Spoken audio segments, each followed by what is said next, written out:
Dans cet atelier pédagogique, nous allons nous intéresser à la gestion simultanée de l'équilibre et du respect des critères de réalisation gestuelle de trois coups de pied, à savoir Mae-geri, Ushiro-geri et Yoko-geri. En ce qui concerne Mawashi-geri, je vous renvoie au volume 2 de la série pédagogique en vente sur Info Karaté. Un chapitre entier lui est consacré selon la même logique que je vais aborder maintenant pour les trois coups de pied que je viens de citer. Commençons par renforcer l'équilibre en mettant en place quelques éducatifs qui conviendront à tout type de public, jeunes et moins jeunes. Pour la petite histoire, le jeu qui vous est actuellement proposé provient d'une candidate au DIF que j'ai eu l'occasion d'encadrer et qui, selon mon point de vue, a su tirer parti de sa formation en démontrant ses aptitudes à innover.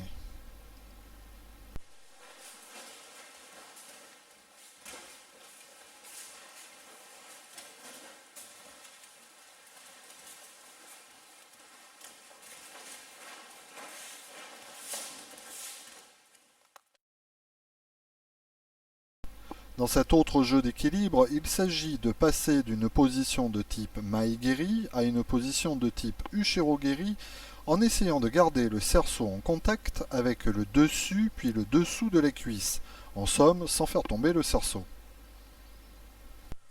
Ouais. Encore. Ouais. Ouais. Allez, allez, concentrez-vous là, faites correctement.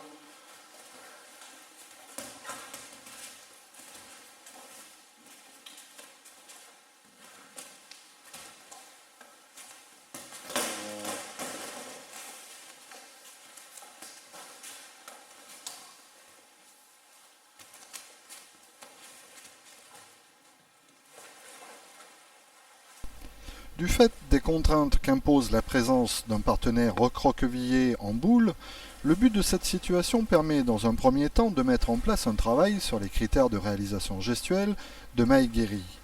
Mais comme vous le verrez, cet éducatif va aussi nous servir parallèlement de support à la gestion de l'équilibre.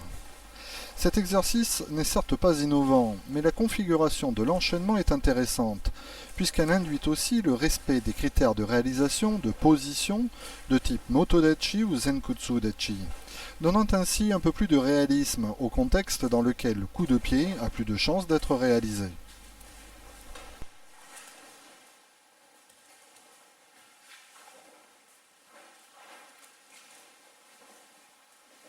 Ainsi, il est simple de construire des éléments de liaison entre technique de poing et technique de pied. Mais en réalité, ceci n'est pas vraiment l'objectif, même si en arrière-plan, c'est ce que l'élève réalise. Le but ici est d'occuper les bras de l'élève durant la phase d'équilibre du coup de pied. En d'autres termes, même si l'élève intègre dans son enchaînement des actions de bras de type tsuki dans un premier temps, puis en tenant des cerceaux, imposant de surcroît une contrainte supplémentaire sur le plan de la réalisation du coup de pied. Le but est que l'élève optimise son équilibre vers ses appuis au sol durant l'action des jambes en ne se servant pas de ses bras comme nous le ferions naturellement lorsque notre équilibre devient instable. Laissons de côté quelques instants cette première situation et introduisons dès à présent un nouveau jeu d'équilibre préfigurant la réalisation de Ushiro-geri.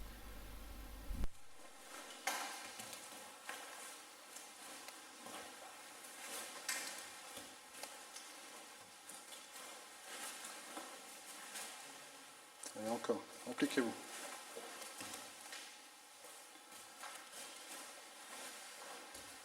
Regardez derrière, regardez le cerceau.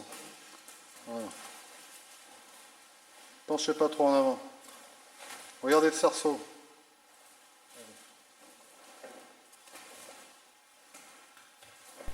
En combinant les différents éducatifs que nous avons vus jusqu'à présent, nous obtenons un ensemble d'actions plus complexes à réaliser et à gérer sur le plan de l'équilibre.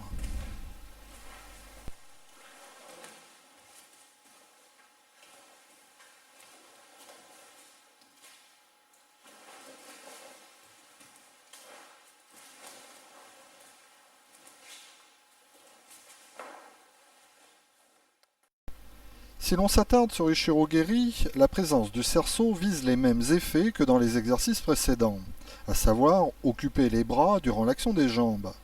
Ici, il est demandé aux élèves de garder le plus possible le bras qui tient le cerceau tendu, tout en évitant de bouger le cerceau. Cette consigne sera particulièrement renforcée dans les 2 prochaines situations. Hop. Tiens bien ton bras, pense-y. Hop. Voilà, encore. Hop, pensez au bras. Pensez à ce bras. Hop. Hop. Hop. Hop. Itch. Itch. Itch. Itch. Itch. Questo bien un moto de chipol. Itch. Itch. Itch. Itch. Itch. Itch. Itch. Itch. Itch.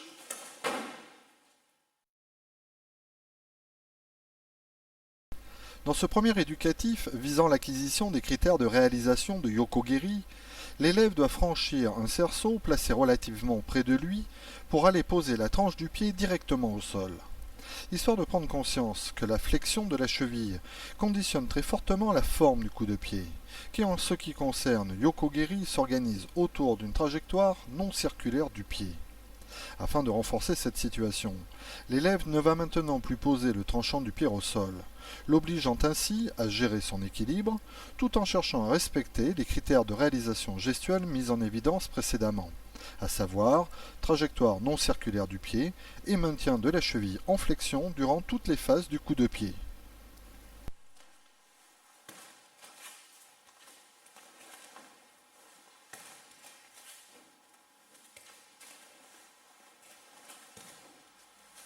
Voilà, c'est bien ça.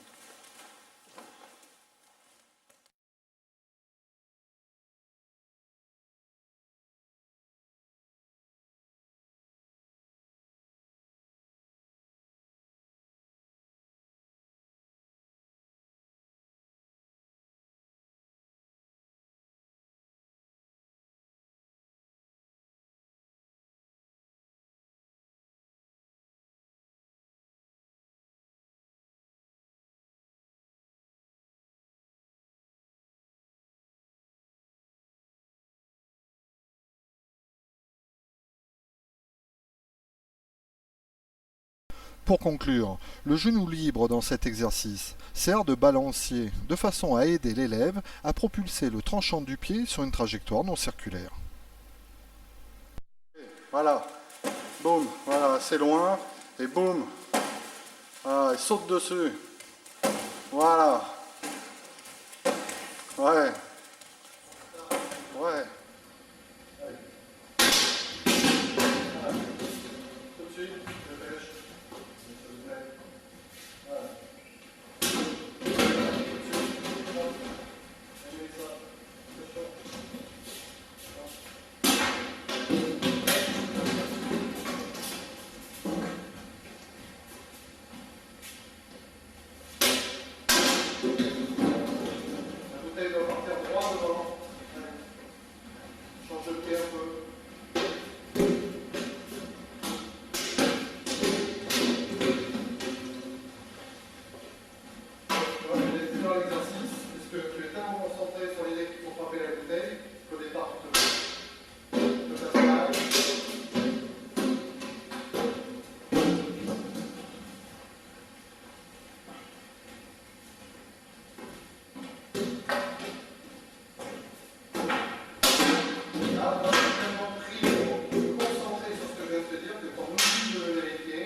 Toujours quelque chose qui fait que ça déstabilise le reste.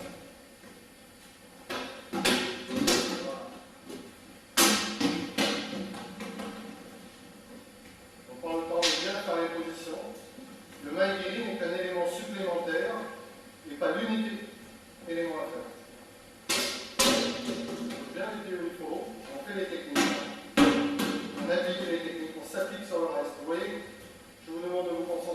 une chose précise, mais le reste en pâtit.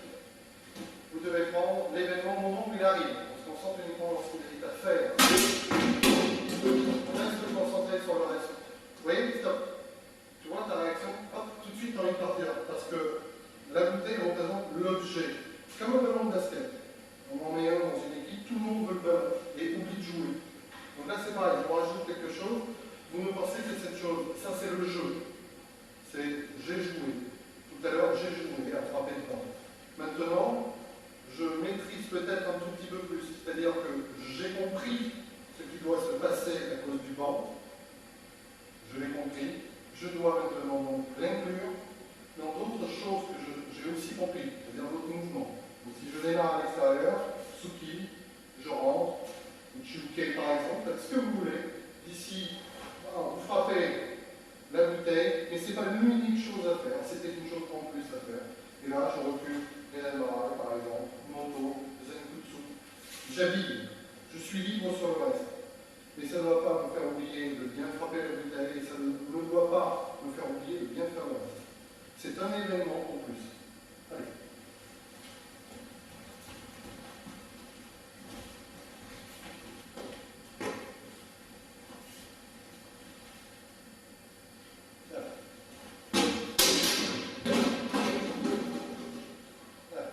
Dès que c'est fait, vous changez, vous remplacez les bouteilles.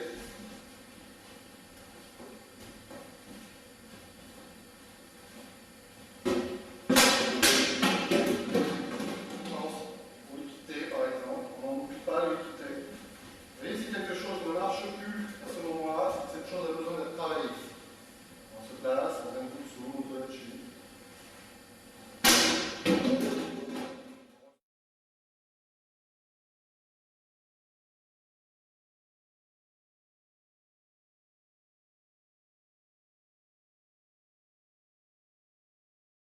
La progression d'exercice qui suit s'appuie sur la définition de la technique sur laquelle ont été construits les autres DVD et la voie pédagogique.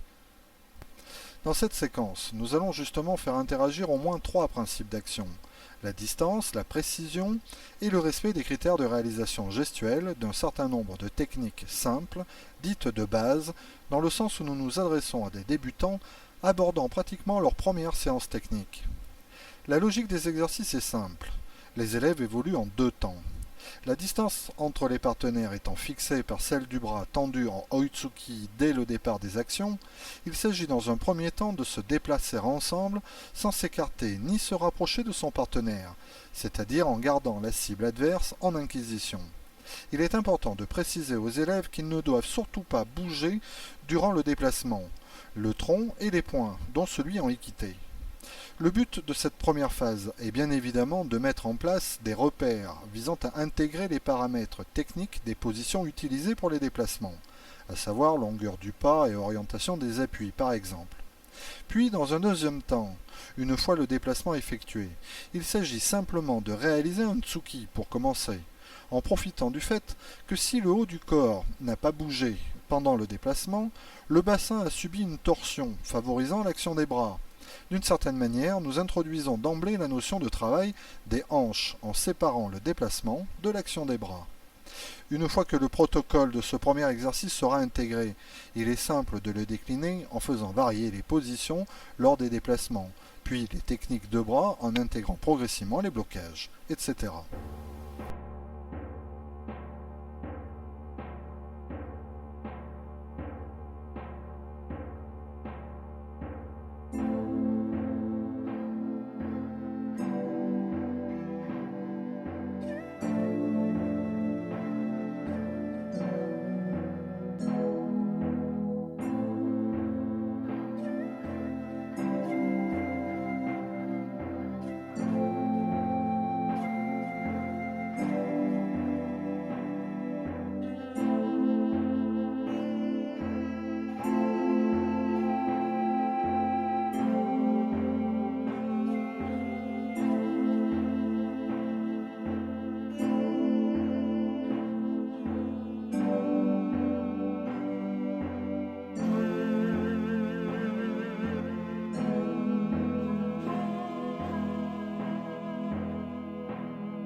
Voici une progression naturelle des exercices précédents, alors que Uke travaille toujours en deux temps.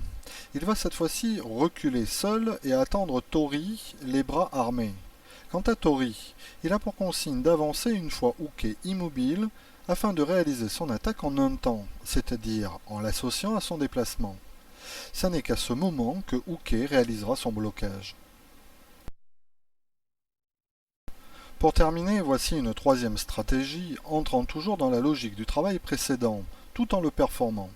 Dans cette série d'éducatifs, il n'est pas seulement demandé aux élèves de poser le pied avant dans le cerceau, avec celui de leur partenaire, mais de placer leurs pieds côte à côte.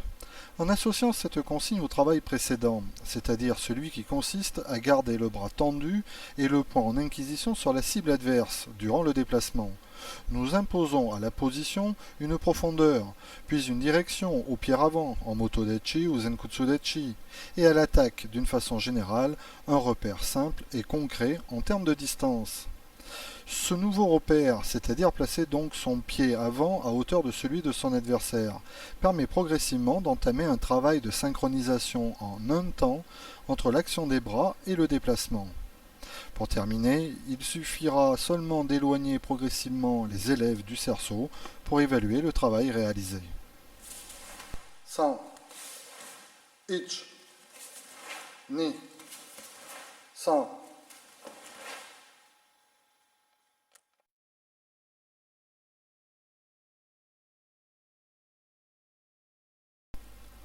On considère en karaté que la stabilité est une fonction globale du corps. Elle commence certes au niveau des appuis au sol, conditionnant ainsi la position et la hauteur du centre de gravité, ainsi qu'au travers le rôle que jouent les jambes en termes de résistance au regard des bras de levier qu'ils représentent. Mais ce n'est pas tout. Cette stabilité des positions doit être maintenue jusqu'aux extrémités des bras ou des pieds, afin que le corps ne se déforme pas sous les effets d'une percussion ou d'un blocage, par exemple. La ceinture abdominale joue alors un rôle central dans le maintien vers le haut du corps de cet équilibre stable, acquis à partir des appuis au sol. Le but de cet atelier est donc double, mettre en évidence le rôle des appuis au sol et le rôle que joue la ceinture abdominale. Pour cela, nous allons commencer par un jeu de type gagne-terrain, en guise d'échauffement. Les élèves doivent, sans autre consigne, chercher à faire reculer leur partenaire en poussant avec le ventre une barre en bois posée sur leur nœud de ceinture, leur évitant ainsi de possibles blessures. Une consigne plus dirigée peut imposer les positions à tenter de respecter pour pousser ou résister. Ici, les élèves doivent tenter de rester en motodachi ou zenkutsudachi.